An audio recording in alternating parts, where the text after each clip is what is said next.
Olá, paz do Senhor, seja muito bem-vindo. Está entrando no ar o programa Escola Bíblica Dominical e desde já queremos agradecer o carinho da sua audiência e convidá-lo a estar conosco ao longo desta programação. Quero lembrá-lo que esse programa faz parte da Superintendência de Ensino da Igreja Evangélica Assembleia de Deus Ministério em São José dos Pinhais, tem como presidente pastor Ival Teodoro da Silva. E o nosso desejo com essa pré-aula da classe adulto é que você, professor, você, superintendente, você aluno e você que ama estudar a Bíblia através das lições da Escola Bíblica Dominical, seja edificado e tenha um pouco mais de conteúdo para o seu aprendizado, conhecimento e também pesquisa. Nós estamos estudando o primeiro trimestre de 2026 com a temática geral A Santíssima Trindade, o Deus único revelado em três pessoas eternas. Hoje, em especial, nós vamos estudar a lição de número 5, o Deus Filho. Vamos falar de cristologia pura, teologia sistemática, uma lição maravilhosa. Conversávamos aqui nos bastidores. Que lição, né? Como dizem os amigos aí, uau, né? Como diz o pastor Romulo, uau, que lição. Glória a Deus por isso. A lição anterior, a lição de número 4, a paternidade divina, ela está disponível no nosso canal no YouTube, Escola Bíblica Dominical SJP. Você pode acessar e ao nosso canal e lá você terá acesso a esse conteúdo da lição de número 4, as lições anteriores, todas elas disponíveis no nosso canal do YouTube. A lição de número 4, que foi uma bênção, e hoje a lição de número 5, o Deus Filho. Para comentar essa lição, presença de dois companheiros aqui, abençoados, que sempre estão aqui comentando, e é uma alegria tê-los. Pastor Rômulo, a paz do Senhor, pastor Rômulo. Pastor Valcir, pastor Alan, também queridos alunos, professores, privilégio de poder fazer parte desse momento tão importante do preparo da sua aula. Deus te abençoe, possamos crescer junto em graça e conhecimento. Também a presença do pastor Alan Batista. A paz do Senhor, pastor Alan. Pastor Valcir, pastor Rômulo, a paz do Senhor, querido professor, mais uma vez um prazer neste momento poder contribuir com o conteúdo desta pré-aula para enriquecer o seu conteúdo no próximo domingo. Lição de número 5, o Deus Filho. Texto áureo, pastor Alan Batista. Texto áureo. Este é o meu filho amado, em quem me comprazo. Escutai-o. Mateus capítulo 17, verso 5, a parte B. A verdade prática nos diz assim: Jesus Cristo, o Deus Filho, é a revelação plena do Pai, o centro da revelação divina e o único mediador entre Deus e os homens. Agora os objetivos da lição, pastor Rômulo. Primeiro, explicar a concepção virginal e a deidade absoluta de Jesus. Segundo, mostrar a centralidade de Cristo como cumprimento da lei e dos profetas. Em terceiro lugar, enfatizar a exclusividade de Cristo como único mediador e salvador. Nós vamos agora à leitura bíblica em classe. Está no livro Evangelho de Jesus Cristo segundo escreveu Lucas, capítulo 1, versículos 31, 32, 34 e o 35. E também o Evangelho que Mateus escreve, capítulo 17, versículos 1 ao 8. Acompanhe a leitura. E eis que em teu ventre conceberás e darás à luz a um filho, e pôr-lhe-ás o nome de Jesus. Este será grande e será chamado Filho do Altíssimo, e o Senhor Deus lhe dará o trono de Davi seu pai. E disse Maria ao anjo: Como se fará isto, visto que não conheço varão? E respondendo, o anjo disse-lhe: Descerá sobre ti o Espírito Santo, e a virtude do Altíssimo te cobrirá com a sua sombra. Pelo que também o santo que de ti há de nascer será chamado Filho de Deus. 6 dias depois, tomou Jesus consigo a Pedro e a Tiago e a João, seu irmão, e os conduziu em particular a um alto monte, e transfigurou-se diante deles. E o seu rosto resplandeceu como o sol, e as suas vestes se tornaram brancas como a luz. E eis que lhe apareceram Moisés e Elias falando com ele. E Pedro, tomando a palavra, disse a Jesus: Senhor, bom é estarmos aqui. Se queres, façamos aqui 3 tabernáculos, um para ti, um para Moisés e um para Elias. E estando ele ainda a falar, eis que uma nuvem luminosa os cobriu, e da nuvem saiu uma voz que dizia: Este é o meu filho amado, em quem me comprazo, escutai-o. E os discípulos, ouvindo isso, caíram sobre o seu rosto e tiveram grande medo. E aproximando-se Jesus, tocou-lhes e disse: Levantai-vos, e não tenhais medo. E erguendo eles os olhos, ninguém viram, senão a Jesus. Muito bem. Após a leitura bíblica, nós vamos para o conteúdo, para os pontos e subpontos dessa lição, pensando nessa temática tão importante, o Deus Filho. Vamos tratar no primeiro ponto a divindade do Filho, no segundo ponto a centralidade do Deus Filho e no terceiro ponto a missão redentora do Deus Filho. Uma orientação de início, você, professor que vai preparar a sua aula e você que ama estudar essas lições, teologia sistemática pentecostal, está até aqui separadinho na página de número, no capítulo de número 3, página 113, a doutrina de Cristo, escrita por Severino Pedro da Silva, pastor Severino, que é autoridade nessa área cristológica. Então tem um conteúdo maravilhoso, você vai poder encontrar aí muitos assuntos que para enriquecer a sua aula desse próximo domingo. A nossa lição ela vai envolver a pessoa de Jesus e vai nos conduzir a contemplar a divindade e a centralidade da missão redentora do Deus Filho. Jesus é Deus e assim cremos.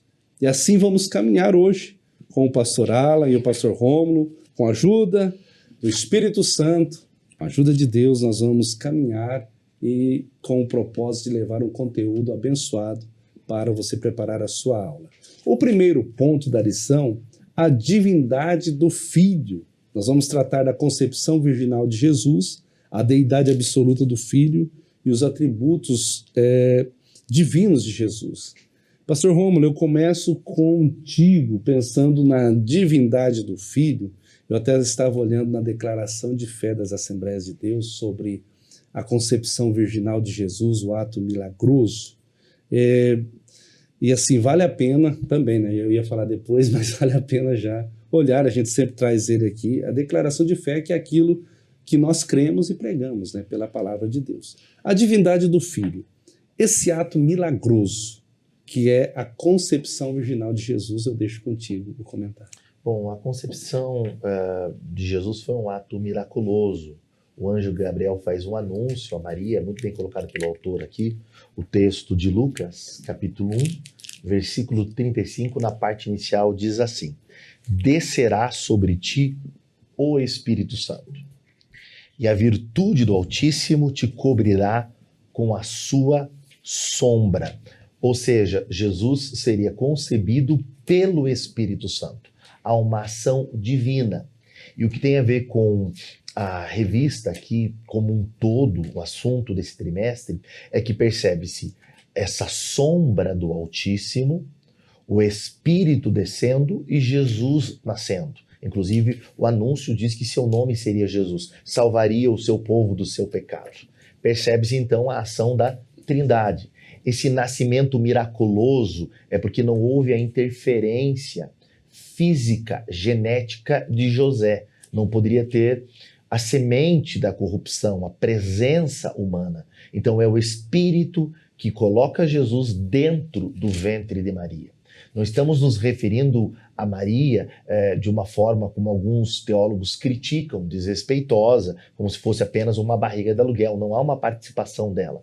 Mas temos que lembrar que a concepção é divina, não é humana. Há uma ação do Espírito e o poder de Deus simbolizado aqui pela sombra. É interessante que o Espírito Santo está vinculado à sombra, ou a palavra aqui, virtude. Até o autor coloca esse termo no original grego, a língua do Novo Testamento, que se refere ao poder de Deus, a um poder em ação de Deus, a uma ação divina no nascimento de Jesus. Não é um nascimento normal. O Espírito está agindo. E mais, quando nós pensamos na sombra, nós estamos nos referindo a um termo muito importante do Antigo Testamento. Ela é muito presente, principalmente no Pentateuco. A sombra, como a presença de Deus manifesta, como cuidado, como proteção, Deus guiando o seu povo. Então, esse termo sombra, sombra do Altíssimo, cobrindo, fala dessa presença de Deus, da ação divina. Há algo divino no nascimento de Jesus.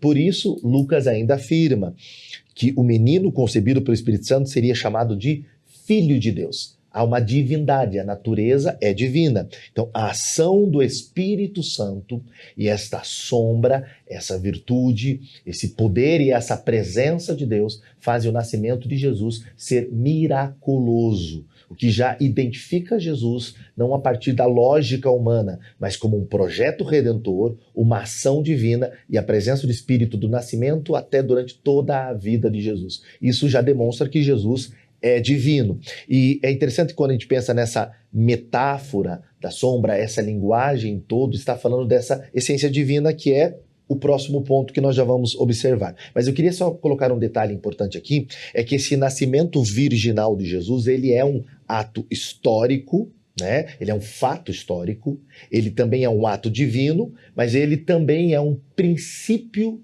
teológico. Tá? Então, quando nós pensamos nessa encarnação de Jesus como o Filho de Deus, estamos nos referindo a uma ação divina sobrenatural. Há um princípio teológico e por isso pensamos em cristologia, na doutrina sobre Cristo, desde o seu nascimento. Presença do Espírito, sombra, o poder, a virtude de Deus e Jesus nascendo novamente aqui, a Trindade sendo vista desde o nascimento de Jesus. Que maravilha, Pastor Rômulo, contrapondo pensadores e alguns contrários, que Jesus ele nasce no ventre de Maria, ele é colocado no ventre de Maria e ele é gerado ali, o Deus Filho, o Jesus, né? Deixa eu só formular a pergunta certa. Mas ele já existia, né? É essa a ideia, que tem teorias que dizem que ele começou a partir dali, né? Acho que monofisismo, se não me falha a memória. A partir dali começou a iniciar, Jesus iniciou sua história. Não. Jesus já existia, né? Nós temos que ter cuidado com esse pensamento nestoriano, ele é muito antigo, né? Essa ideia ficou muito claro nos concílios, desde o concílio de Nicéia, mas quando chega em Calcedônia que bate o martelo, né? E nós veremos isso, a igreja está se posicionando em relação à doutrina. Por que é interessante saber como é o nascimento de Jesus? Porque se Jesus nasce como um ser humano normal, ele seria um pecador, não podia ser salvador. Agora, se não pensarmos que ele já é pré-existente, que ele sempre existiu, e depois nós vamos ver alguns atributos exclusivos de Deus que são relacionados a Jesus, que ele é eterno, não tem começo, não tem fim, não está preso ao tempo. Se ele não existe antes do nascimento, se é ali na concepção que ele passa a existir, então ele não é divino, então ele não é Deus. Então ele seria um ser humano como algumas religiões acreditam, e por isso é tão importante tocar nesse ponto, e essa pergunta é essencial para essa aula, que ele é um profeta, um espírito evoluído, e alguns de forma equivocada que até se refere a Jesus como uma reencarnação. E a Bíblia não, afirma que ele é eterno, ele é antes de todas as coisas serem criadas, é Deus, é consubstancial com o Pai, sempre existiu, e esse nascimento é um momento histórico, por quê? Paulo vai utilizar muito bem esse assunto para dizer, se por um homem o pecado entrou, o primeiro Adão, nós temos agora um outro tipo de humanidade, um segundo Adão, um último tipo de ser humano. Só que diferente de Adão, esse agora é alguém que vai responder a Deus fazendo sua vontade. Se Adão foi criado por Deus sem ter pecado, ele agora, depois peca, claro, na tentação, Jesus também não poderia vir com o pecado. Como salvaria a humanidade do pecado se ele nascesse, por exemplo, com a presença de José, se precisasse da interferência física, biológica, genética de José? Mas não podemos esquecer, estamos falando de um momento histórico de Jesus, da encarnação. Mas ele não é só homem, ele é Deus. Sempre existiu, sempre foi um com o Pai, e os mesmos atributos que estão no Pai, está no Filho e está no Espírito. E essa é a verdade da Trindade. Jesus sempre foi Deus e nasceu como homem. E é uma concepção, ele é colocado pelo Espírito, mas vai se desenvolver. Ele vai ter que desenvolver-se como feto, ele vai crescer, vai receber nutrição da sua mãe, ou seja, a concepção virginal ela é milagrosa, mas ela não anula a humanidade de Jesus. De fato, ele encarnou, e quem vai à cruz é Jesus como homem e também como Deus. Tanto homem como Deus. Isso é uma doutrina bíblica elementar. Glória ao nome de Jesus. Nós estamos aí pensando no capítulo 1 do Evangelho de Lucas, né, que é uma leitura, até a leitura bíblica em classe. Pastor Ala, pensamos então nessa concepção milagrosa, virginal de Jesus, e a deidade absoluta do Filho, essa divindade. Até eu vou usar, na pergunta, eu vou usar até eu achei tão importante isso aqui, que foi até já citado pelo pastor Rômulo, que é o Concílio de Calcedônia de 451, que diz: essa união das duas naturezas é sem confusão, sem mudança, sem divisão e sem separação. Eu deixo contigo comentar esse ponto que fala da deidade absoluta de Jesus. Querido professor, querido aluno, irmãos que nos acompanham, esse segundo subponto traz para nós, em continuidade da explicação do plano da salvação, é muito importante partirmos desse princípio de entendimento. Estamos falando de um Deus Filho que vem dentro de um plano salvador para cumprir um projeto divino de resgate à humanidade. E Cristo vem, e ele precisa vir como ser humano, até para que houvesse compreensão cada vez mais de todos nós que também somos seres humanos.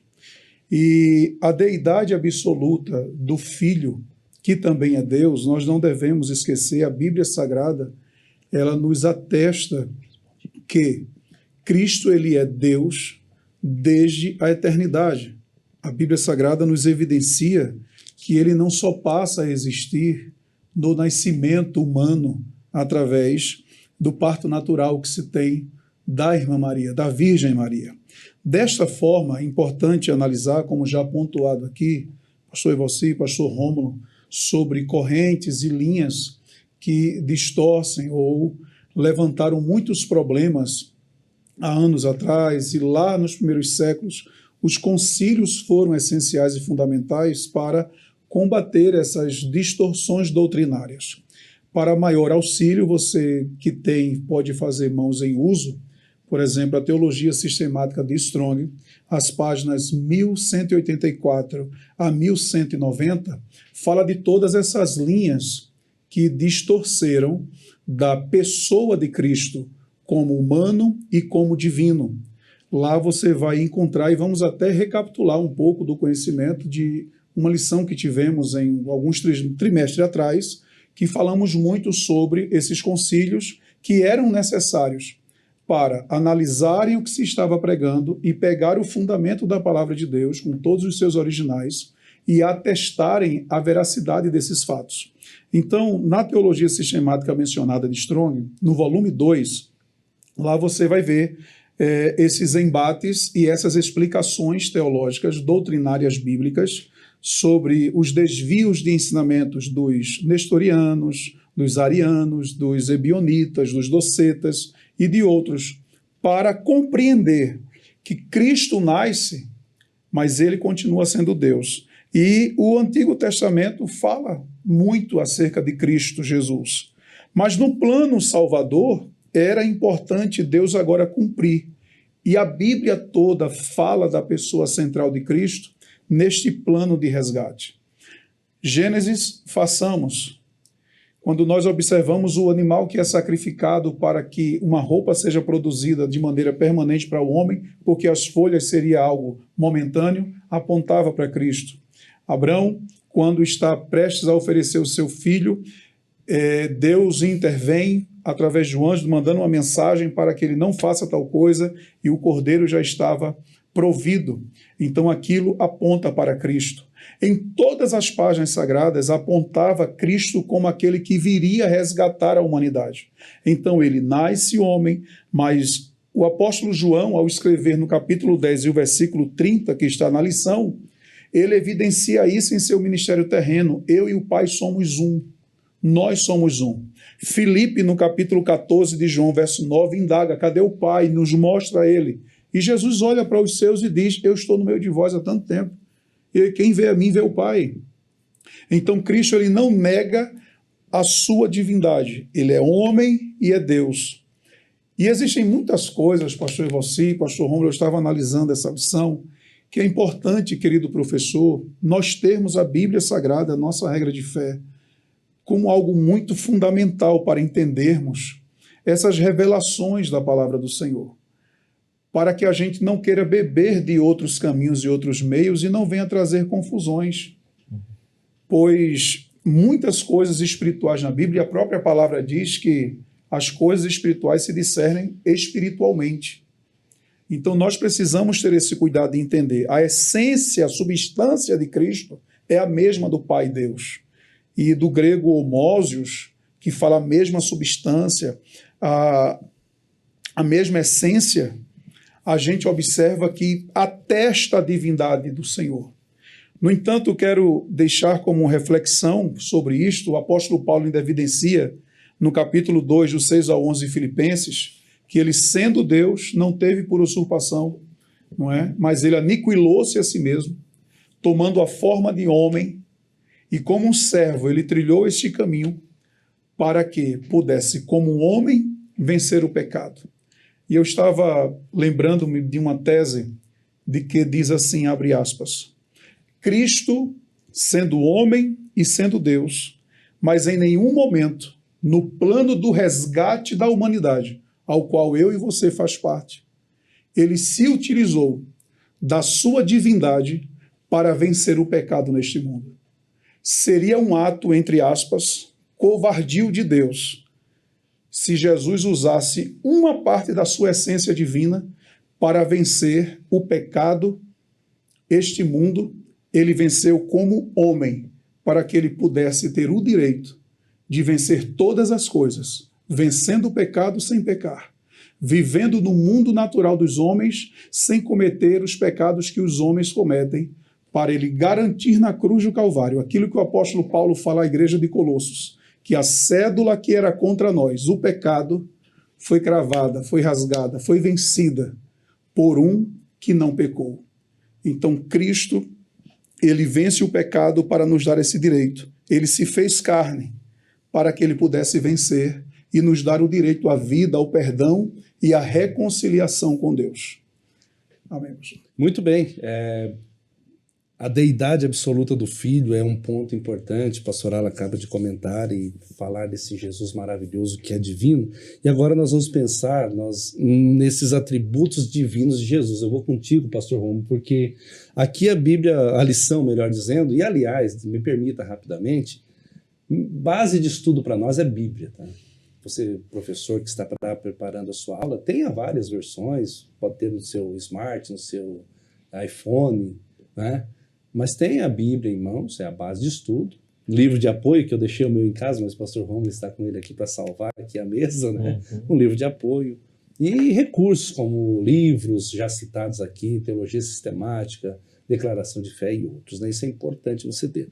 Atributos divinos de Jesus, a lição vai trazer, e numa lição anterior você citou em uma delas, sobre esses atributos incomunicáveis, que esses atributos que só o Pai, o Filho e o Espírito Santo têm, está na lição. Também gostaria, nessa mesma colocação, nesse mesmo ponto, que você citasse sobre os comunicáveis também. Que aqui estão os incomunicáveis, revelando que Jesus é Deus, mas também tem aqueles comunicáveis que Deus compartilha conosco. Mas primeiro, aqui pensando nesses atributos divinos de Jesus, pastor. Acho que é interessante a gente relembrar que atributos são aquelas qualidades inseparáveis de Deus, né? Que o definem e através dos quais Deus se manifesta, se revela e é conhecido, né? Então, entre os atributos de Deus, a Bíblia apresenta vários que são exclusivos. Quando eles dizem incomunicáveis, só Deus possui. Por exemplo, eternidade, onipresença, onisciência. Nós poderíamos até falar sobre a imutabilidade de Deus, e várias dessas são citadas aqui pelo autor, que olhando para as Escrituras, essas qualidades, atributos de Deus também são atribuídos a Jesus.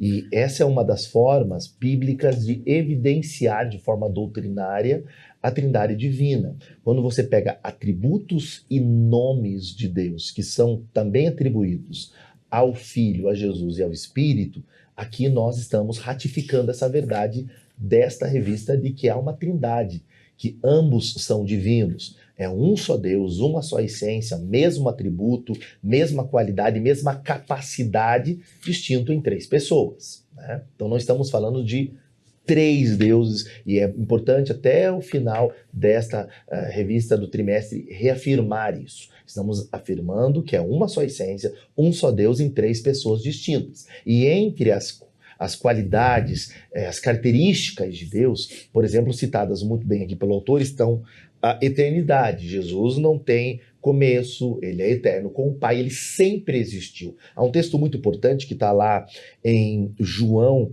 capítulo 8, que Jesus diz assim, antes que Abraão existisse, versículo 58, antes que Abraão existisse, eu sou. Esse termo eu sou, que em João aparece 7 vezes, nos lembra da forma que Deus se revela. Eu sou o que sou, né? E Jesus afirma, antes que Abraão existisse, eu sou. Veja, estamos referindo à eternidade, ele não está preso ao tempo. Ele sempre existiu, ele sempre foi, ele é. Ou alguns teólogos até tentam explicar melhor, dizendo ele não apenas existe, ele é, a existência sai dele, né? Não teve um princípio. Um outro texto interessante é lá em Isaías 9:6, que nós, cristãos, pentecostais, protestantes também, reformados, acredito que se refere profeticamente a Jesus, entre os nomes que se diz daquele que nasceria, diz Deus forte e interessante, ó, Pai da eternidade. Então a eternidade é um atributo único, só pertence a Deus e é citado ao Filho também, né? Então, mostra a eternidade de Jesus. Um outro atributo, por exemplo, é a imutabilidade. Ele não muda o seu caráter. É um texto muito conhecido, né? Lá de Hebreus 13:8, que diz que ele é o mesmo ontem, hoje e eternamente. E aqui o escritor também cita um outro texto de Hebreus 1:12, mostrando que ele não muda em seu caráter. Jesus não muda. E nós glorificamos a Deus por isso, né? Porque ele não muda seu plano de salvação, seu projeto, ele é a mesma pessoa, Deus não muda e Jesus não muda. A imutabilidade, distinto de nós, que estamos em constantes mudanças, mostra Jesus também como divino. Ratifica o que foi falado pelo pastor Alan no ponto anterior, a deidade, a essência, a natureza divina e os atributos de Jesus. Um outro citado pelo autor aqui é a onipresença. Está lá em Mateus 18:20. Jesus mesmo declara sua presença universal. E eu gostaria de ler esse texto, que é tão importante, sobre a deidade de Jesus. Ele diz, onde estiverem 2 ou 3 reunidos em meu nome, aí eu estou. Veja, está presente, inclusive a colocação da palavra, aí eu estou, né? Então, Jesus está presente. Quando pessoas, claro, o contexto ali é um contexto sobre julgamento, testemunha, mas veja, eu estou, né? Então, essa afirmação que aonde estiver, não importa o lugar ele está, fala dessa onipresença. Poderíamos também lembrar que em vários momentos, Jesus, até criticando religiosos, sabia o que passava no coração, na intenção, na mente deles. O que fala dessa onisciência. Jesus conhece todas as coisas, inclusive os nossos pensamentos, citado aqui pelo autor, um texto interessante de João 21:17. Mas podemos trazer mais ainda essa visão bíblica sobre a deidade e os atributos exclusivos de Deus que estão em Jesus, quando pegamos um texto de Apocalipse 1:8. Estamos nos referindo à onipotência, a todo poder, a toda capacidade. E aparece Jesus em Apocalipse como esse vencedor, um ser divino, com características, aparência de realeza, de divindade, trono, domínio, termos que se referem a Deus desde o período veterotestamentário. Mas olha interessante, o versículo 8 de Apocalipse 1 diz o seguinte, eu sou o alfa e o ômega, primeira e última letra do alfabeto grego. Eu sou o princípio e o fim, diz o Senhor. Agora, olha a importância dessa eternidade e todo o poder que está nele. O que é, que era e que há de vir, e um termo exclusivo para Deus que agora aparece para Jesus. O Todo-Poderoso. Ele tem onipotência. Em suma, diz o autor, Jesus Cristo manifesta em si todos os atributos que pertencem, e aí se você quiser destacar isso aos alunos, exclusivamente a Deus. Esses são os atributos que o pastor você comentava, incomunicável, que é só de Deus, exclusivo de Deus. E aí vem um detalhe exortativo e doutrinário muito importante. Negar qualquer um desses atributos é negar a essência do Evangelho, João 20, 31. Lembrando da pergunta do pastor aqui, os atributos comunicáveis são aqueles que são de Deus, Deus tem em totalidade, e a gente tem de forma parcial, como um reflexo do Criador em nós, dessa graça comum de Deus, esse tato de Deus presente na criação. Por exemplo, Deus ama de forma absoluta, nós também podemos amar. Né? Deus é santo de forma absoluta. Nós também devemos buscar e podemos passar pelo processo contínuo, diário, progressivo da santificação, que é um ato soteriológico, é um ato da salvação do Espírito Santo em nós. Né? Deus perdoa, nós também podemos perdoar. Deus é bondoso no sentido pleno, nós também podemos ter o fruto do Espírito agindo em nós através da bondade. Então, aquele atributo comunicável é quando existe algo de Deus pleno, que ele manifesta em nós. Agora, o que tem a ver com a lição é que existem coisas exclusivas, como vimos alguns, até nomes, palavras, ações salvadoras, principalmente termos que a gente diz na teologia bíblica, termos de redenção, que é dado a Deus, também aparecem a Jesus e ações do Espírito Santo. Então, se existem atributos exclusivos, nomes e ações redentoras de Deus presentes em Jesus, é porque ele é divino, ele é Deus, é um igual com o Pai, e não há nenhuma dúvida de que Jesus nunca deixou de ser Deus. A concepção virginal, a deidade de Jesus, agora ela de forma plena é compreendida através dos atributos. E aí eu termino dizendo o seguinte, é quando observamos os atributos que nós entendemos algo muito importante. É ele que assegura, não a parcial, mas a plena divindade de Cristo. É nos atributos que nós temos convicção de que Jesus realmente é Deus. Glória ao nome de Jesus. Pastor Alan, acresce um comentário nesse ponto. Amém. E é interessante observar, querido professor, todos vocês que nos atestam que esses atributos, essa divindade de Cristo, ele revela em seu ministério. Essa capacidade da gente poder entender isso através do seu ministério terreno, nós vemos isso espelhados em alguns momentos, o qual vamos estar interagindo já no ponto seguinte principal, acerca dessas revelações divinas. Por exemplo, nós temos um Cristo que ele é humano e como humano ele tem sede, precisa de água para beber, mas nós temos um mesmo Cristo que em sua divindade fala para a mulher samaritana que ele é uma fonte que jorra água para a vida eterna e quem dela beber não tem sede. Então, Cristo ele promove, ele revela a sua divindade, os seus atributos, fazendo com que todos venham ter a capacidade de entender que ele é homem e é Deus. Essa é uma verdade bíblica absoluta e nós precisamos entender e compreender que ele não deixou de ser Deus porque nasceu como homem. Mas tudo isso, repito, faz parte de um plano da salvação. Meyer Pirman, na página 77 do seu livro, Conhecendo as Doutrinas da Bíblia, ele fala esse parágrafo: o Pai é preeminentemente o Criador, contudo o Filho e o Espírito são cooperadores da mesma obra. O Filho é preeminentemente o Redentor, contudo o Pai e o Espírito são pessoas que enviam o Filho para que este redima a humanidade. O Espírito Santo é o santificador, contudo o Pai e o Filho cooperam nesta obra. E tudo isto nós temos, querido professor, como ênfase e base de sustentação para vaticinarmos a concepção virginal de Cristo, a deidade absoluta do Filho, os atributos divinos de Jesus, todas essas ações sincronizadas dentro de um plano para que a gente possa entender como que a salvação chegou a todos nós seres humanos dentro deste poder absoluto do Deus Trino, desse Deus que alcança a humanidade com esse amor tão grande através desse poder. Amém. Então pensamos nesse primeiro ponto sobre a divindade do Filho, né? O texto base foi Lucas capítulo 1. No segundo ponto, e eu volto contigo, pastor Alan, nós vamos tratar sobre a centralidade do Filho. E agora nós vamos correr para o evangelho que Mateus escreve no capítulo 17, né? Versículos 1 ao 8, que foi a leitura também feita, a leitura bíblica feita, onde vai tratar da glória sobrenatural de Jesus o testemunho da lei e os profetas e a aprovação divina do Pai. Importante lembrar que aqui Jesus não estava glorificado no sentido de ter ressuscitado ainda, ele está dando, vamos dizer, uma gotícula daquilo que estava por vir, né? É interessante olhar para o texto, e eu já levo a pergunta do primeiro subponto a ti, que vai iniciar dizendo 6 dias depois, né? O escritor até tem pregadores que se atentam para isso, e é bom olhar para isso, né? Pregadores não teólogos e olhar para isso, né?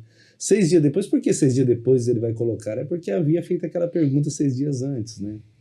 Quem diz ser o filho, os homens dizem do filho, né? Aquela ideia lá do capítulo 16, Pedro dá aquela declaração maravilhosa, depois Pedro é repreendido e assim o texto vai, né? Mas chega no 17 e há essa revelação dessa glória sobrenatural de Jesus, que nós já pensamos, ele esvazia da sua glória, no ponto 1, não da sua divindade, nós já estudamos isso em trimestres anteriores aqui, né?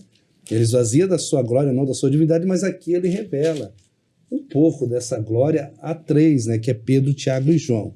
Ele vai a um alto monte, acredita-se que é o Monte Tabor, né, se não me falha a memória, é o Monte Tabor, alguns teólogos dizem, né?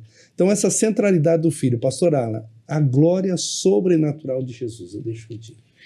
É interessante observar, pastores, professores, Cristo ele faz, como o senhor bem coloca, pastor Evocir, uma pequena demonstração, eu vou dizer, ele dá uma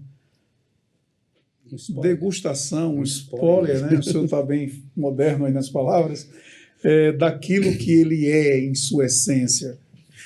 Se nós analisarmos, em alguns momentos, isto sempre é apresentado por Cristo Jesus no transcorrer do seu ministério, em momentos, em intensidades, em ocasiões em que ele revela o poder de Deus na sua vida. Nós, nesta ocasião mesmo da transfiguração, que se encontra no capítulo 17 do Evangelho de Mateus, é bem interessante observar que ali ele dá uma demonstração de sua realeza, do seu poderio, do seu senhorio. E este poder e isto que acontece da transfiguração, o comentarista ele coloca aqui no termo original, que é a metamorfose, a transformação, a mudança. E o comentarista coloca aqui, muito bem colocado, que Jesus revelou temporariamente a glória da sua natureza divina àqueles que estavam próximos de si. Nesta ocasião, a gente vê a ação soberana de Cristo sendo manifestada. Interessante observar que, mais uma vez, se evidencia aqui a presença de Deus em falar juntamente ali com Cristo, e os discípulos percebem e vê, e isto acontece em outros momentos. Então, logo, a gente vê a atuação da Trindade Divina em todo o plano da salvação redentora. E, nesta ocasião, este poder que Cristo revela de sua divindade ao se transfigurar, e acontece nesse episódio a presença, não é, de 2 personagens da Bíblia Sagrada, tanto Moisés como Elias, um representando a lei, a legislação, o outro a mensagem profética que por Deus é dada. E nesta ocasião Cristo, ele mostra aos discípulos o seu senhorio através da transfiguração. E incrível analisar o verso 28 do capítulo 16, que Cristo está falando através do seu poder de capacidade do futuro, de ver, porque ele é onisciente, ele é onipresente, ele é onipotente, ele é o Pai da eternidade, como já ensinado aqui no ponto anterior. Ele diz: em verdade vos digo que alguns há dos que aqui estão que não provarão a morte até que vejam o Filho do Homem no seu reino. Interessante analisar, isto aqui é uma promessa que Cristo está fazendo e falando para os discípulos. E nesta ocasião aqui, como que se revela? Onde isso acontece? Justamente no capítulo 1 do livro do Apocalipse, já lido pelo pastor Rômulo aqui. João é este homem que vai ver o senhorio do Cristo, que lá no capítulo 1 de Apocalipse, do verso 9 em diante, João vai dizer: e eu, João, vosso irmão, companheiro na aflição, no reino e na paciência, estava na ilha chamada Pátimos por causa da palavra de Deus. Veja bem, se nós analisarmos a história, o apóstolo João, ele enfrentou várias adversidades. Ele enfrentou a morte, ele enfrentou prisões, cadeias. A história registra isso. Mas a morte não alcançou o corpo físico, não matou a João. Ele tinha uma promessa que Jesus, o Jesus que é homem, mas que é Deus, e que aqui na transfiguração fala no texto, no verso anterior, que alguns não morreria até que o visse no seu reino. João acontece quando ele diz: e eu fui arrebatado em espírito, lá no capítulo 1, versículo 10 do Apocalipse, no dia do Senhor, e ouvi detrás de mim uma grande voz como de trombeta que dizia: o que vê, escreve no livro e envia às igrejas da Ásia. Aí ele vai dizer a Éfeso, a Esmirna. No verso 12, o apóstolo diz: e virei-me para ver quem falava comigo. E virando-me, vi 7 castiçais de ouro, e no meio desses castiçais, um semelhante ao Filho do Homem, vestido até os pés de uma veste comprida e cingido pelo peito com um cinto de ouro.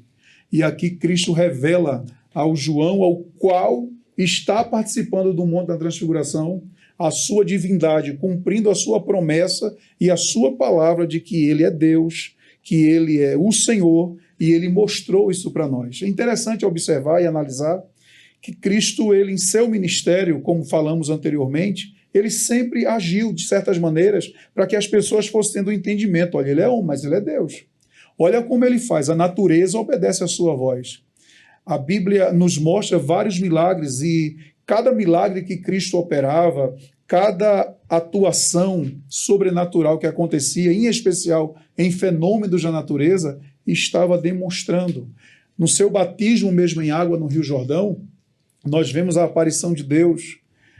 Através de uma pomba, a voz do Espírito é falada, Deus falando, e ali nós vemos, aqui no Monte da Transfiguração, mais uma vez essa atuação, ele se revelando: eu sou homem, mas sou Deus. Eu sou homem, mas ele é o Deus conosco, profetizado pelo profeta Isaías, que ele seria Emanuel.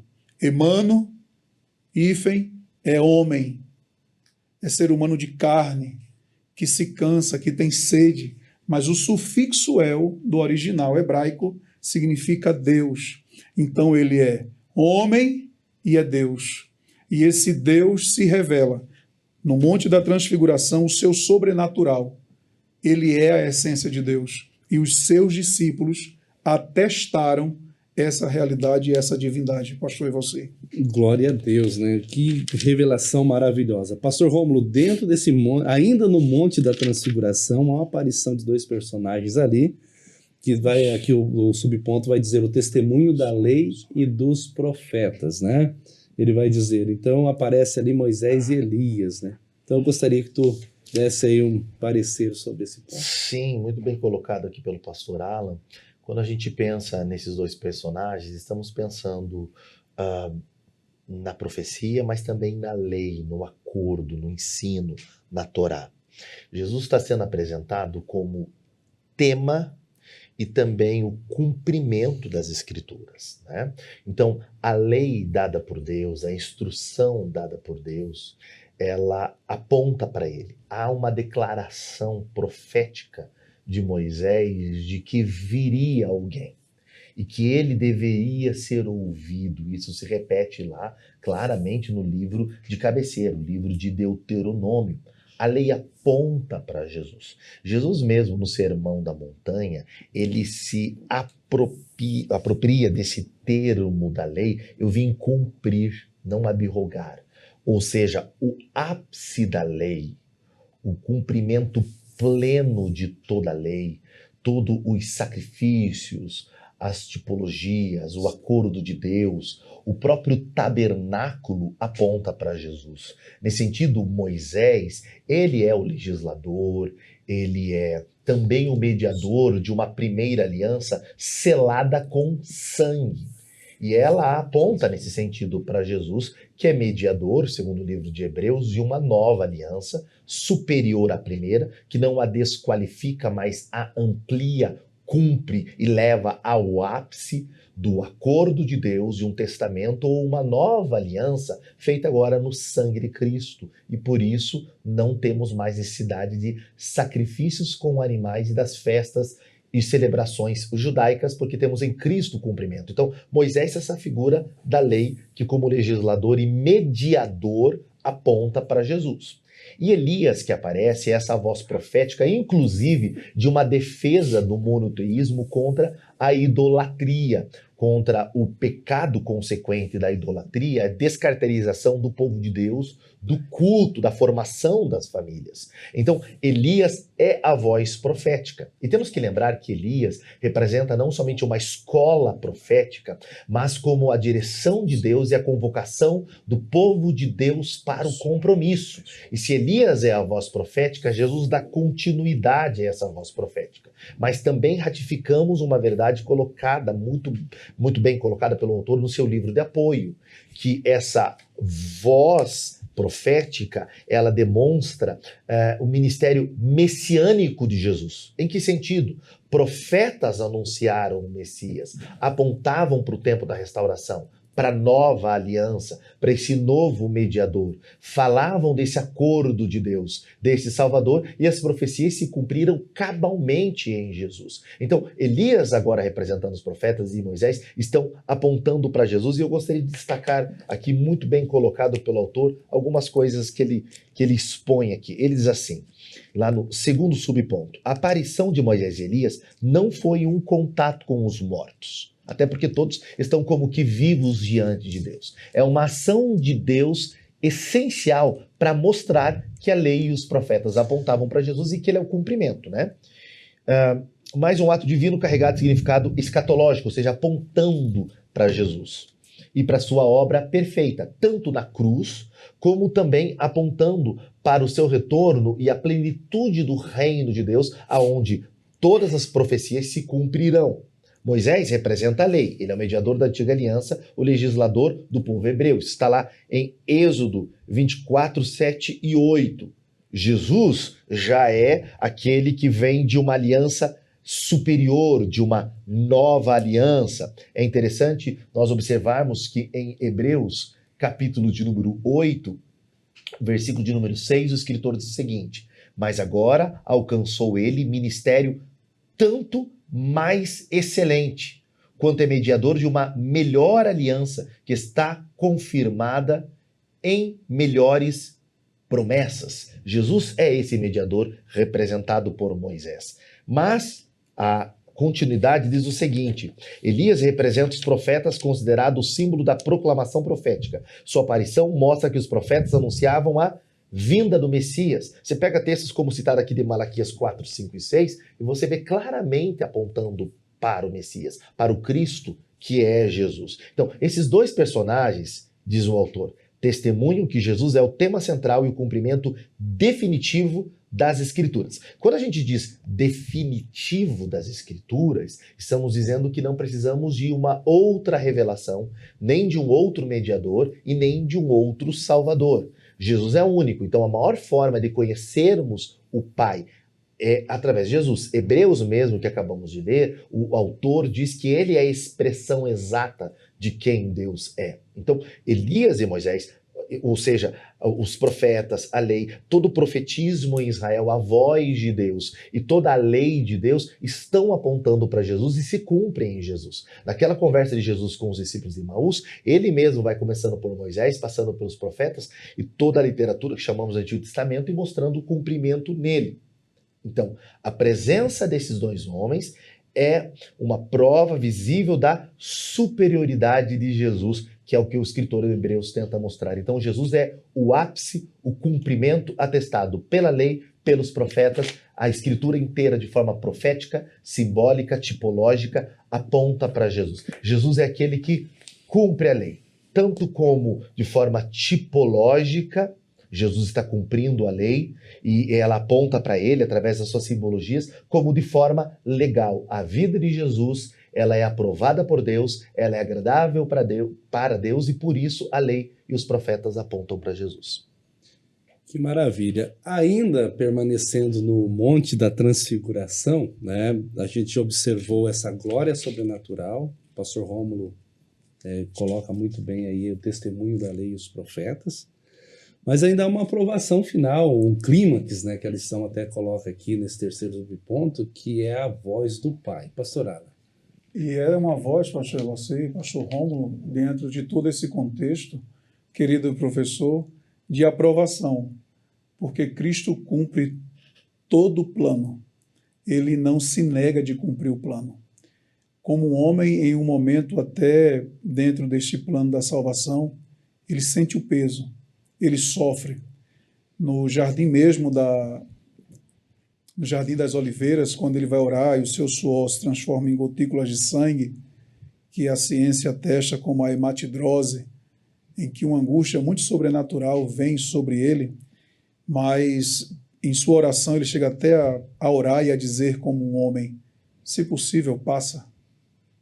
Mas ele continua, ele não para ali. Mas não seja feita a minha vontade, seja a tua. Então a aprovação divina do Pai no ministério de Cristo é porque ele cumpre tudo aquilo que havia programado para ser cumprido, e Deus tem o prazer de ver o seu filho cumprindo, não pulando nenhuma etapa do projeto, do plano, enfrentando tudo o que precisava enfrentar, sem recuar, sem retroceder, permanecendo firme no propósito. E o comentarista coloca aqui a base do profeta Isaías 42:1, falando essa expressão. Revela que o filho é aquele em que o pai se deleita. O pai tem prazer. Esse é o meu filho em quem eu tenho prazer. E isto revela a figura paterna para com o filho que obedece, o filho que é obediente, o filho que cumpre, um filho que não retrocede, um filho que não resmunga, mas que está ali firme em um propósito. Então, por ele cumprir todo o propósito, ele é aprovado. Ele alcança, melhor dizendo, querido professor, todo o ápice de um planejamento para o cumprimento da salvação, para que ele possa ter o direito. É-me dado todo o poder. Então, ele cumpre o planejamento, para que, assim sendo, ele tenha o direito de, através do seu sangue que seria vertido na cruz, logo na sequência, ele garantir o direito do resgate da alma de todo ser humano que venha a crer que ele é o único mediador entre Deus e os homens. Que maravilha, né? Pensar nessa chancela, né? Nessa voz do Pai, né? Uma nuvem, né? A Bíblia diz que é uma nuvem que envolve. Quando a gente olha para esse aspecto de nuvem aí, a cabeça já vai lá para a antiga aliança, né? Mas uma nuvem envolta e dentro dessa nuvem sai essa voz, né? Esse é o meu filho amado, em quem me compraz, em quem tenho prazer. Vamos continuar ainda, e agora eu vou com o Rômulo de volta, mas nós vamos para o ponto 3, tá, pastor Rômulo? A gente continua ainda no Monte da Transfiguração, porque é um estudo maravilhoso de se pensar aqui, e o terceiro ponto ele vai tratar da missão redentora do Filho, do Deus Filho, melhor, a missão redentora do Deus Filho. Vamos com calma, né? Ficar bonitinho. E aí o primeiro subponto vai falar do Filho como revelação suprema. E aí, pastor Rômulo, há uma ordem aqui, né, nessa revelação, quando Deus diz, esse é o meu Filho amado em quem me comprazo. Aí tem a palavra, escutai. Deixa eu dizer. É interessante que há uma voz de Deus, já como foi vista na lei e nos profetas. Há uma voz de Deus presente no momento do batismo de Jesus, né, e a Trindade está visível, e também na transfiguração.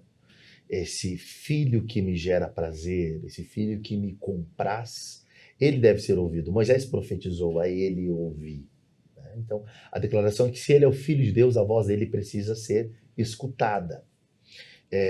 Se Jesus é Deus, como de fato estamos vendo aqui, ratificando, então precisamos decidir o que faremos em relação a Jesus.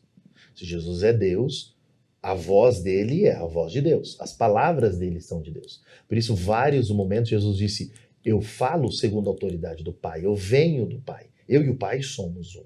Né? A sua mensagem é divina, Ela não está em contradição com o Pai e nem com o plano do Pai, porque são um só, de forma consubstancial e eterna.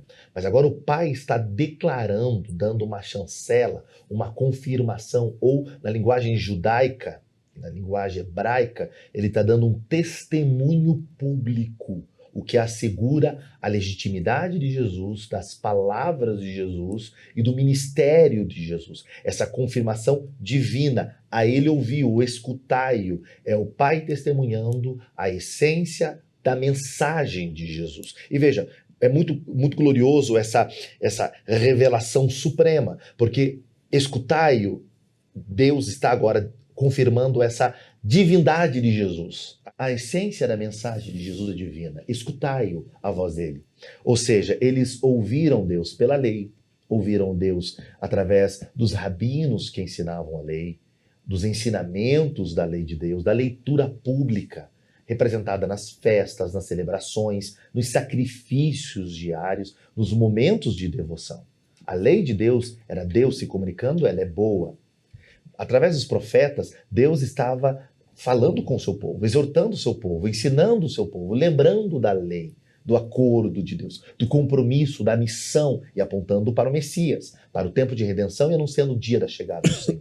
Mas agora, escutai-o, se a lei e os profetas estão apontando para Jesus, a sua mensagem é gloriosa, ela é viva, ela é evangelho, ela é boa mensagem, ela é mensagem de vida. E essa revelação do Pai, ou comunicação do Pai a respeito do Filho, mostra como o Filho é glorioso, majestoso, divino. Veja que coloca aqui o autor. A declaração reflete o que disse lá Moisés em Deuteronômio 18:15. O Senhor teu Deus te despertará um profeta no meio de ti, de teus irmãos como eu. A ele ouvireis. Então, o profeta prometido, e isso está tanto em João como em Atos, João 6,14, Atos 3, 20 a 23, a gente lembra a importante pregação, o querigma de Pedro, a Escritura deixa claro que o profeta prometido é o próprio Cristo, é o Messias. Nele está a essência e o ápice, se cumpre toda a palavra. Então, escutai-o, coloca ele nessa revelação, né? Nessa posição de comunicação. As palavras dele são vida, ele comunica a Deus. Ele revela a Deus e está em igualdade com as revelações anteriores. Ou seja, se a lei e os profetas trazem a palavra de Deus, o Filho também, que é a própria palavra, comunica a palavra de Deus. Em Hebreus fica claro que ele é superior aos anjos, a Moisés, a toda a tipologia, a todas as festas judaicas. Então, a voz dele é vital, precisa ser ouvida. Tanto que continua em toda a linguagem neotestamentária esta verdade de ouvir. E ela se reflete muito forte como uma mensagem direcionada pelo Espírito. O Apocalipse diz que quem tem ouvidos, ouça. É a importância de ouvir, escutai-o, a ele ouvir, a ele escutai. É uma aprovação do Pai, mas também é uma posição de supremacia. Ou seja, olha como termina esse ponto. Negar a Cristo, ignorá-lo ou relativizar sua voz é rejeitar a autoridade de Deus. E para ler esse texto, precisamos lembrar uma heresia que entrou na igreja, que depois se tornou num proto-gnosticismo, que vai se desenvolver no primeiro século, e final do primeiro século, João vai escrever para combater isso, que depois se torna uma filosofia, uma religião, um modus vivendi, negando que Jesus encarnou, mas também negando que ele é divino, negando a essência divina em Jesus. Isso se reflete em diversas religiões hoje que não enxergam Jesus como Deus, ou enxergam como um ser criado ou um Deus menor, de categoria menor, e por isso não passam a ouvi-lo. Admiram Jesus, têm sensibilidade à pessoa de Jesus, à obra de Jesus, romantizam o ensino de Jesus, mas não entendem sua voz como uma voz divina, e João vai ter que combater. Então lá na primeira carta, no capítulo 5 e o versículo de número 12, o autor cita algo muito importante sobre a ele ouvir, escutar, e Jesus tendo que ser escutado, não ser negado. Ele diz assim, e esta confiança, versículo 12, quem tem o Filho tem a vida, quem não tem o Filho de Deus não tem a vida. Essas coisas vos escrevi para quê?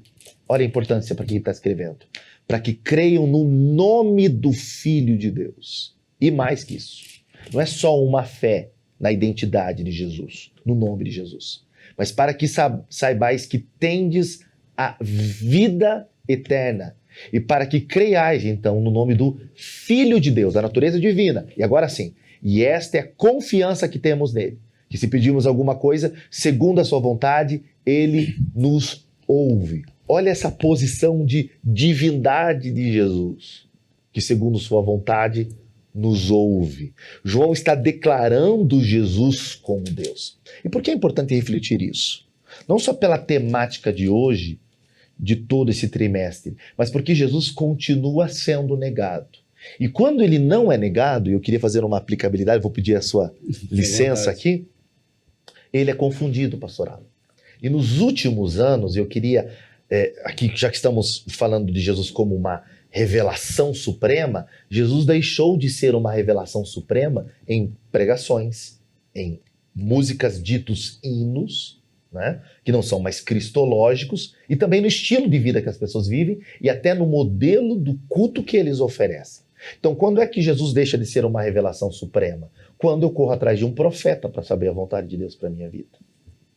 Quando a minha pregação não é mais cristocêntrica, ela é tão mosaica ou é tão voltada só a histórias e a momentos da Bíblia, e aí eu vou aplicando para colocar Deus a favor do ser humano e o ser humano ser vitorioso, né? Um Deus que trabalha para que o ser humano esteja em destaque, e ela vai virando uma mensagem antropocêntrica, que Jesus não é mais revelação suprema. Veja isso. Aí a gente canta sobre um monte de coisa, mas esquece de declarar Jesus como Deus. Porque quando eu declaro Jesus como Deus, eu vou ter que tomar uma decisão. E essa foi a pergunta de Jesus. O que estão dizendo sobre mim? Eu vou ter que tomar uma decisão. Você que está nos assistindo agora, precisa tomar uma decisão. Se Jesus é Deus, e Ele é uma revelação suprema, e Deus diz, escutai-o, você tem ouvido Jesus? E o que você faz quando você ouve Jesus? O que você faz com os ensinos de Jesus? Com a pessoa de Jesus? Porque acabamos de ver na Epístola de João que quando eu estou negando, eu estou agora saindo do projeto de salvação. Eu estou negando o Pai, aquele que o enviou. Quem nega o Filho, nega o Pai. E quem o negar diante dos homens, Jesus disse que negará diante do Pai no dia do juízo. Por isso quem crê nele está salvo e quem não crê está condenado. A suprema revelação, o ápice, a totalidade, a plenitude, o pleros da revelação de Deus é Jesus. Então, se eu não acredito em Jesus como Salvador, se religiões chamam Jesus de Deus menor, confundem com o anjo, com o arcanjo, com o espírito evoluído ou como apenas um profeta, eu estou negando ele como revelação suprema. Eu estou negando a salvação, estou negando o plano divino. Eu estou negando as escrituras e eu preciso declarar isso a você que está sintonizado conosco. Não existe outro mediador entre Deus e os homens. Não existe outra forma de ser salvo. Não existe um outro plano de Deus. Deus diz, escutai-o. Será que temos escutado Jesus? Será que Jesus está presente nas nossas decisões, na forma como conduzimos a nossa vida? Orar em o nome de Jesus não deve ser só uma fórmula mágica. Repreender uma enfermidade, um demônio, um espírito mau em nome de Jesus, não pode ser só uma palavra mágica. É estar de acordo com a pessoa de Jesus. Falando como Jesus falaria, orando como Jesus oraria. Porque é isso que essa epístola que lemos, combatendo o falso ensino e a heresia de um gnosticismo, está dizendo, quem diz que está nele deve andar como ele andou. Escutai-o. É parar para ouvir, mas é viver segundo sua palavra, porque quem ouve sua palavra e guarda, esse sim está como uma casa sobre a rocha. Mas se eu escutá-lo e não praticar, eu estou com a minha casa sobre a areia. O que você vai fazer com a voz de Jesus? O que eu vou fazer com a voz de Jesus, com esse Jesus divino apresentado hoje nessa lição tão importante? Como será a nossa vida? Se Ele é Deus, precisamos tomar uma decisão. Ou nós vamos entregar nossa vida a Ele e Ele será Senhor absoluto e Rei sobre nossa vida, ou vamos continuar guiando a nossa vida. Estamos escutando Jesus? Ouvimos Jesus? Ou a respeito de Jesus, a nossa mensagem é cristológica, é cristocêntrica, exalta Jesus? Jesus exaltado no nosso culto ou o ser humano está no centro? Ou é o nosso ego, nossa vontade, o nosso jeito de viver? Se Jesus é a revelação suprema, e de fato ele é, e o Pai diz, escutai-o, precisamos tomar uma decisão diante dessa palavra. Nossa vida precisa ser transformada e norteada por Jesus. Jesus precisa voltar a ser escutado. O Pai está declarando de forma audível, escutai-o. Moisés disse, escutai-o. A palavra de Deus está nos convocando hoje para que Jesus seja o centro absoluto, a Escritura inteira aponta para Ele é Deus, precisamos tomar uma decisão em relação a como vamos viver a nossa vida. O Filho como revelação suprema. Pastor Alan, agora eu vou contigo na exclusividade de Cristo na redenção. A Bíblia vai dizer, na leitura que fizemos, que quando os discípulos levantam os olhos, eles só veem a Cristo, né? E aí dá essa exclusividade de Cristo, que é esse ponto que eu deixo contigo. E é interessante, pastor, você, pastor Rômulo, que na mesma linha de pensamento que vem sendo comentado, querido professor, que nos acompanha, esse momento aqui agora, todos nós três aqui, analisar que a pessoa central é a Cristo. Observe que na transfiguração no monte, Deus não manda os discípulos ouvir Moisés ou Elias. Deus diz, escute Jesus, é a palavra dele. Então, diante de Cristo, todos os personagens da Bíblia, como o comentarista bem coloca aqui, não sobra nada deles. Cristo é a pessoa central da Bíblia Sagrada e de toda a história da palavra do Senhor. Então, a Bíblia Sagrada nos revela e nos mostra que Cristo, ele é o profeta revelado, ele é aquele que é prometido, ele é o Deus que é revelado, o resplendor da glória divina que vem através dele. O escritor, a Epístola aos Hebreus, evidencia muito sobre a supremacia dele, a exclusividade dele no plano da redenção. Por exemplo, no capítulo 1 mesmo, versículo 1 ao 3, o autor, a Epístola aos Hebreus, diz assim, havendo Deus antigamente falado muitas vezes e de muitas maneiras aos pais pelos profetas, deixa eu incluir aqui, pelos legisladores como Moisés, a nós nos falou nesses últimos dias através do Filho. E quem constituiu o herdeiro de tudo, por quem fez também o mundo, o qual, sendo o resplendor da sua glória e a expressa imagem da sua pessoa, e sustentando todas as coisas pela palavra do seu poder, havendo feito por si mesmo e purificado dos nossos pecados, assentou-se à destra de Deus. Ainda Hebreus, no capítulo 5, o verso 5 ao 7, assim diz, assim também Cristo não se glorificou a si mesmo, para se fazer sumo sacerdote, mas glorificou aquele que lhe disse, tu és meu filho. Olha que complementariedade das Escrituras Sagradas, apontando para essa supremacia, para essa exclusividade de Cristo. Tu és sacerdote eternamente, segundo a ordem de Melquisedeque, sem origem, sem genealogia. Não, isso para Deus. Deus está acima da história, de todo o início, o qual nos dias da sua carne, oferecendo-se com grande clamor e lágrimas, orações e súplicas, ao qual podia nos livrar da morte, foi ouvido quanto ao que temia. Ainda para terminar, o capítulo 7, o verso 26, diz, porque nos convinha tal sumo sacerdote, santo, inocente, imaculado, separado dos pecadores e feito mais sublime do que os céus. Então, Cristo, ele é, pastor Evalci, pastor Romo, querido professor, a exclusividade desta redenção. Como bem disse o autor de Conhecendo as Doutrinas da Bíblia, Pilman, na página de número 77, o Pai é preeminente o Criador, contudo o Filho e o Espírito são cooperadores da mesma obra. O Filho é preeminente o Redentor, contudo o Pai Deus, o Deus Pai e o Espírito Santo são pessoas que o enviam, o Filho para que este venha redimir a humanidade. Então, terminando aqui esse terceiro subponto, diante de sua majestade, toda a figura da antiga aliança se desfaz. Somente Jesus permanece. E ele disse, João capítulo 14, eu sou o caminho, a verdade e a vida, e ninguém vem ao Pai, a não ser por mim. Cristo é a ponte sobre o abismo do pecado que separa o homem e Deus. Cristo é o caminho que o homem pode se achegar a Deus como a exclusividade da redenção da humanidade. Por isso é estranho alguns cristãos voltarem a um excesso judaizante. É muito antineotestamentário esse cristão. Não teve né? relacionamento. Porque é como se você abandonasse o Cristo que transfigura e voltasse só para Moisés, né? Ou voltasse só para o Antigo Testamento. Nós precisamos lembrar que nós não necessitamos mais sacrifícios. A gente nem é judeu, nem um prosélito.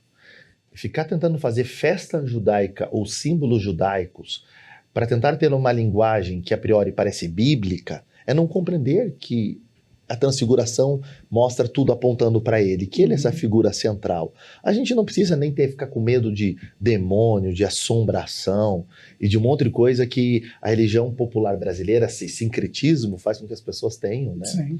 Mas Jesus também não é um amuleto, né? Apesar das pessoas o carregarem dessa forma, o descreverem dessa forma, né? Eu não jogo sortes com Jesus. Jesus não é uma poupança certa de investimento para retorno, casamenteiro, curandeiro ou confundido com essas imagens que se fazem tão místicas e presentes, inclusive na pregação televisiva, nos meios de comunicação e nas mídias sociais. Esse não é o Jesus apresentado nas Escrituras. Eu estava pensando aqui, o pastor Alan falando, e eu me lembrei do texto de Apocalipse, capítulo 19, sobre as bodas do Cordeiro. A partir do versículo 11 fala da vitória de Cristo. Esse Cristo vencedor, né? Ele é glorioso. Eu sei que a gente já vai chegar contigo, pastor Evalcir, num terceiro subponto tão importante aqui, mas permita-me só ler alguns versículos sobre quem é esse Cristo. Por que eu estou lendo isso, citando? Porque eu sei que a religião oficial da história brasileira, ela apresenta só o Cristo agonizante. Um padecente. E você perde essa visão Magnificat e perde essa visão desse Cristo exaltado, né? Então veja o que diz o texto aqui, né? Apocalipse capítulo 19, a partir do versículo 6, e eu vi como que a voz de uma grande multidão e a voz de muitas águas, de grandes trovões que dizia aleluia, pois já o Senhor Deus Todo-Poderoso reina, regozijemo-nos. A gente precisava ler isso nos cultos, para os cultos ficar mais alegres, dizer regozijemo-nos e alegremo-nos e demo-lhes glória, né? Uhum. Agora, olha que interessante. São vindas as bodas do Cordeiro e sua esposa se aprontou e foi-lhe dado que vestisse de linho fino, puro e resplandecente, porque o linho fino são a justiça dos santos, e descreve: bem-aventurados são aqueles que são chamados à ceia das bodas do Cordeiro. Essas palavras são palavras de Deus. Quando a gente pensa nesse Cordeiro, essa igreja sendo convidada diante dele, essa é a imagem real.